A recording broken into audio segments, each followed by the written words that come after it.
بسم الله الرحمن الرحيم الحمد لله رب العالمين والصلاة والسلام على أشرف الأنبياء والمرسلين سيدنا محمد وعلى آله وصحبه أجمعين. Praise be to Allah, the Lord, cherisher and sustainer of the worlds, the most gracious, the most merciful, the master of the day of judgment.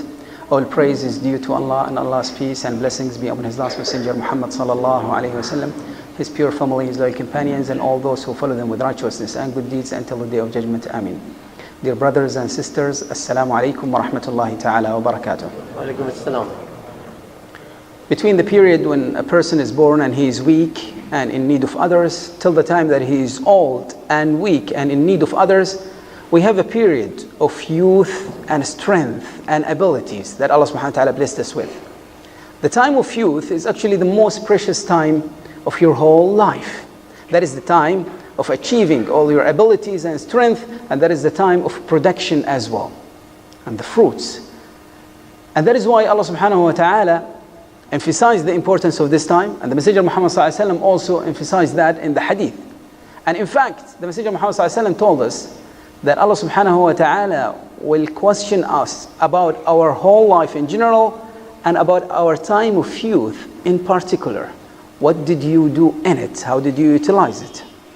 And Allah subhanahu wa ta'ala also gave us the example of the young people of the cave. Remember them? They were very young, however, they stood to what is right. They had that strength of belief that Allah subhanahu wa ta'ala praised in the Holy Quran. And they stood against the tyrant king, and they said the truth without any fear. And they abstained from all the wrong action that the society was doing at that time. That is why Allah subhanahu wa ta'ala praised them for that. In the hadith of the Messenger Muhammad sallallahu alaihi wasallam about the people that will be shaded in the shade of the throne of Allah subhanahu wa ta'ala in the hereafter, the Messenger Muhammad sallallahu alaihi wasallam gave us examples of many types. Most of them were youth as well. In practice, the Islamic civilization noticed this, and they used to pay special attention to the youth and to give them the opportunity to prove themselves. And we have one great example where Hudayfa radiallahu anhu, one of the companions of the Prophet Muhammad sallallahu alaihi wasallam, he says, the fruit, all the fruit and production is in the youth only. Umar radiallahu anhu also, in a very great example, he used to bring Ibn Abbas radiallahu anhu, a very young man at the time, with the elders of the Sahaba radhiallahu alayhim, due to his knowledge and ability to understand and express and explain the Holy Quran. So as you see, that shows us the importance of this. However, it also shows us our responsibility towards the youth. And that responsibility is actually not shared by a person himself. First, it's an individual responsibility upon the person himself, the youth. He has to utilize that time to increase his knowledge, his ability, his experience, and then his production. That is his personal duty. Regardless of whatever environmental aspect, parental guidance or not, society or not, that is your individual responsibility, and each one of us will be held accountable towards that. The second one, of course, is the obligation on the parents or the family, starting from raising them in the beginning, all the way to all the institute, the academic institutes, educational one, the society in whole, the media, etc. And the protection of youth and giving them the opportunity actually works in many aspects. First and foremost, you have to give them knowledge and strong faith. That strong faith that is based on correct knowledge, correct understanding of Islam, is actually the most important defense for the youth. And this is the thing that will benefit them in this world and in the hereafter. That is why Allah subhanahu wa ta'ala gave us a very important guidance. Ask those of knowledge if you do not know. Any matter that troubles you, anything that you are not sure about, ask people who have knowledge. Do not take an opinion from your own and jump towards it. That is very critical. Second point after that is to instill in them the idea of good practices. Doing something good is very important in Islam. After belief, almost always you have in the Holy Quran doing good deeds. Amanu, and you have immediately after amanu what? وَعَمِلُوا الصَّالِحَاتِ. Those who believed and did good deeds, righteous actions. The concept of righteous actions in Islam is very simple. anything that is permissible in Islam, that pleases Allah subhanahu wa ta'ala, and beneficial to people. If it has those criteria, this is a good deed. If it's lacking either one of them, this is a bad deed. So anything that pleases Allah subhanahu wa ta'ala, anything that is beneficial to people, this is a good deed in the sight of Allah subhanahu wa ta'ala. So much so that the Messenger of Muhammad sallallahu alaihi wasallam gave us a general rule. The Messenger of Muhammad sallallahu alaihi wasallam says, among the people, the most beloved in the sight of Allah subhanahu wa ta'ala is the most beneficial of them to people. Subhanallah. The most beloved among the people to Allah subhanahu wa ta'ala is the one who is most beneficial to people. That is the whole idea. So as you see, that concept is emphasized in Islam so much. Of course, after that you have to instill in them also, after the belief and the practices, the good ethics and morals, the social values that Islamic societies are well known for. Throughout history, Muslims were known for their righteous actions and for their good morals and ethics. However, nowadays we are facing a real challenge. Within the Islamic societies, you have many of those great values are being lost day by day. They are diminishing. They are not that visible in the society. And the problem is ours. Either we are not educating our kids or our youth enough, or they are getting that knowledge from unreliable sources, so it's not correct knowledge, there is a misunderstanding, or they are listening to doubtful matters a lot, so much so that they are doubting their own faith or their own morals or the importance of values. This is a real problem, because many times in their study, etc., they always think, for example, business first. Business does not know any friends, or business, money makes a man, and so on. Very strange ideas that are foreign to Islam. That is not the idea. That is not the concept in Islam. That is the idea of people who worship money. That is the idea of people who think only about this world. They have absolutely no regard for the human value. And the humane value in Islam is actually of high importance. It is the essence of Islam. The essence of Islam is based on mercy for whom? For everyone and everything around you. Who said that? Allah subhanahu wa ta'ala said that in the Holy Quran. Allah subhanahu wa ta'ala summarized the message of the Messenger Muhammad sallallahu alaihi wasallam as what?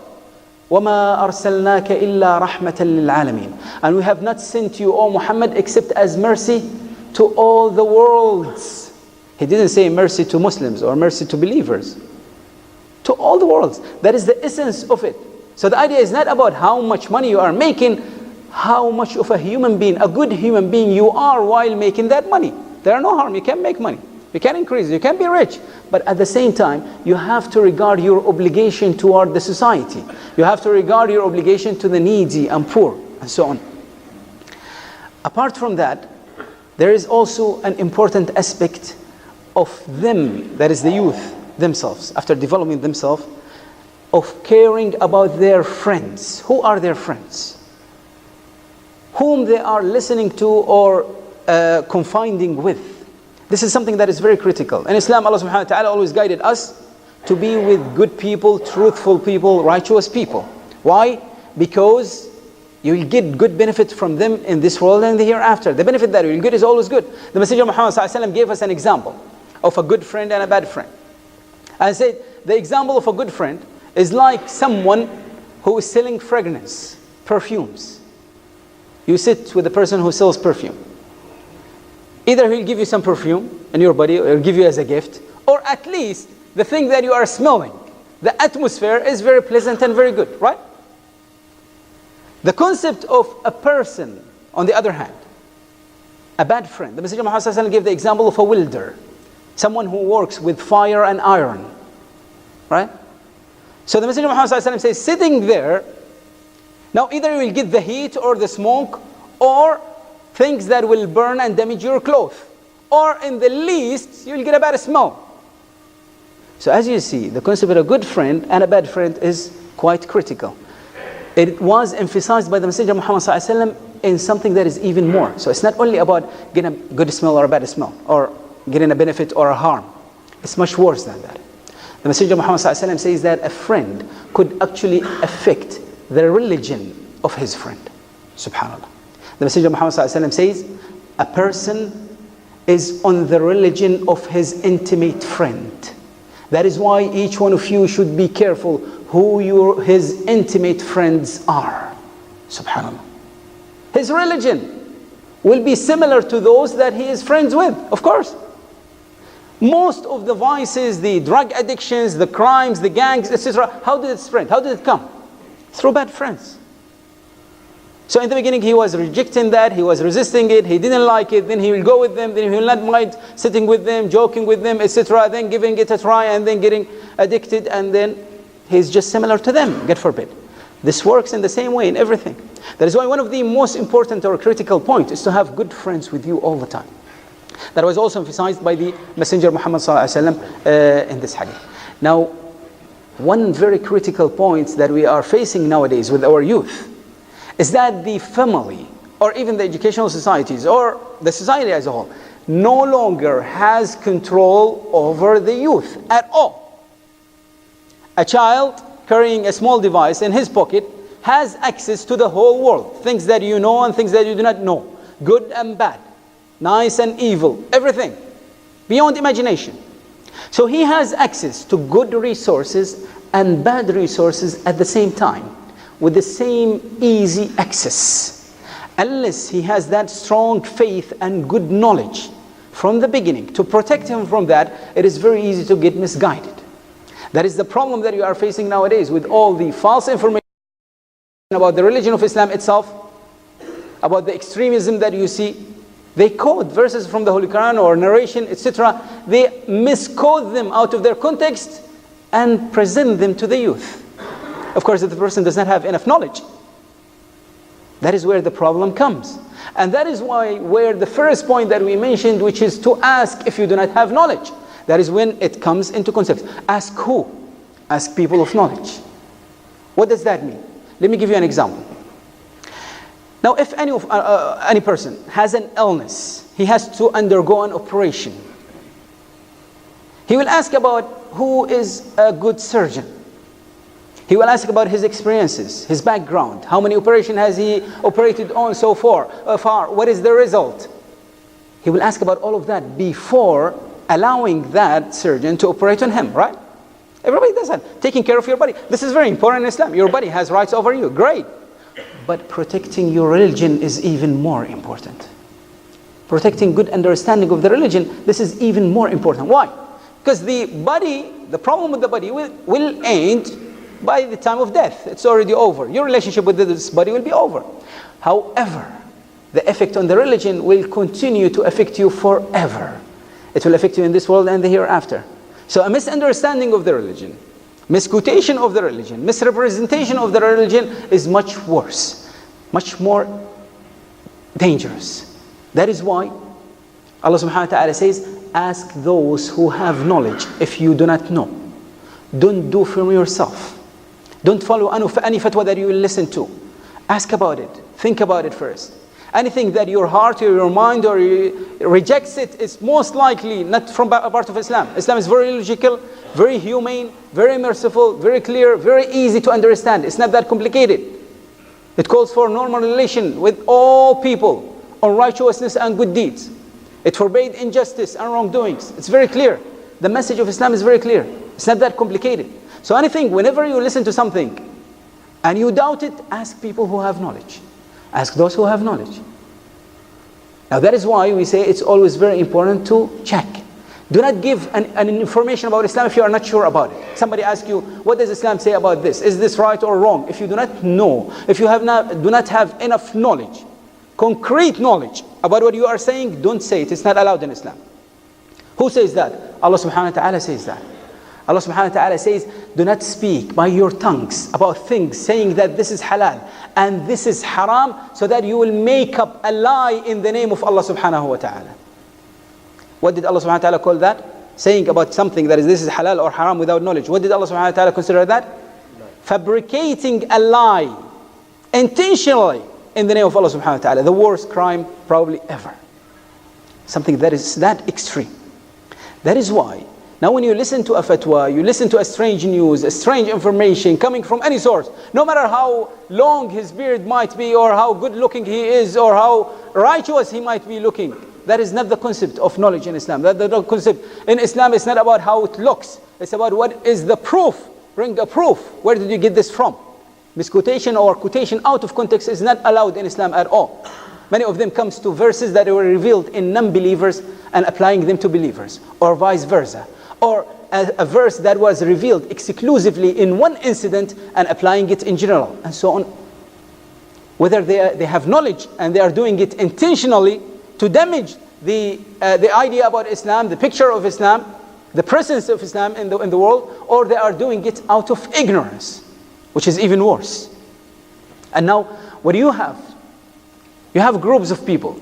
You have the scholars, those who are well versed in the knowledge of Islam, spend most of their years studying and understanding and revising their knowledge on and on again from different sources, from different reliable scholars, till they reach the type of knowledge. And there is no problem with that. Even when they dispute, they are scholars, they know what they are saying. They know why they are disputing or thinking. Like when you have judges in different courts and they have different opinions, no problem with that. They know, they are not speaking without knowledge. Each one of them knows exactly what he is saying. On the other hand, you have normal people. Normal people, they don't have that much knowledge about Islam. They follow their leaders. They follow their imam, their fatwa, their scholar. Whatever he says, they follow him. Most of them follow him even if he is wrong. They don't know. Whatever he says, they follow him. Also, then, no big deal with that. They are following him, not a big deal. As long as they are trying and they are asking, this is their knowledge. Allah subhanahu wa ta'ala will not ask him for something beyond. They should always try to increase their knowledge. The problem comes with the middle. People who have just started learning about Islam. Most of them either new Muslims or convert Muslims, or people who has just recently become good Muslims before they were God knows where. Now they are starting to learn about Islam, and in the beginning when you start learning, you actually feel lots of pride. You think too much of yourself. You know, when a child goes to KG, kindergarten, he comes back from school and he says to his parents, I know how to count from 1 to 10. Can you do that? He is challenging his parents. I know ABC. Can you? He thinks nobody knows that, only he himself. Because he's in the beginning. He's too bright. Yes. Thinking too much of himself. This is the concept. When you start learning in the beginning and you think that you have done a great deal. However, slowly you feel a little more humble. There are so much to learn. These are just baby steps, right? So as they are progressing, now they're thinking it's not only us. There are other people who are similar to us, not only me. There are other good students around in the class. Now when a person is versed in knowledge, when he is increased in knowledge too much, that is when he realizes how little he knows. That is when he understands what Allah subhanahu wa ta'ala says, you have not been given of knowledge except very little. That is when he understands it correctly. And nobody has enough knowledge about everything. Only Allah subhanahu wa ta'ala knows about everything, and those that Allah subhanahu wa ta'ala taught what he likes. The prophets and messengers that Allah subhanahu wa ta'ala guided and taught. Human beings, everybody errs, everybody does mistake. You have to continue to refine your knowledge continuously. So the middle, in the beginning, when they are in their baby steps in Islam, that is the problem, because whatever knowledge they hear from another scholar, from verse to scholar, that are not conforming to what little ideas they have, they start accusing that scholar of everything. Accusing people of disbelief, of kufr, of shirk, and so on and so forth. They don't have that enough knowledge. This is the problem. So that is the worst case scenario. This is the problem that we are having. We have to protect our youth from this, especially nowadays. It's very easy to get access to such ideas, such very strange ideas that are very foreign to Islam, not part of the religion, not part of the guidance of the Messenger Muhammad ﷺ, not part of what Allah subhanahu wa ta'ala taught us in the Holy Quran. May Allah Almighty protect our youth from all the evils and wrong understanding and misunderstanding and misconceptions that they face. And may Allah subhanahu wa ta'ala increase our knowledge and make us good for ourselves and everyone around us. Ameen. Wa sallallahu ala Sayyidina Muhammad wa ala alihi wa sahbihi wa sallam tasliman kathiran.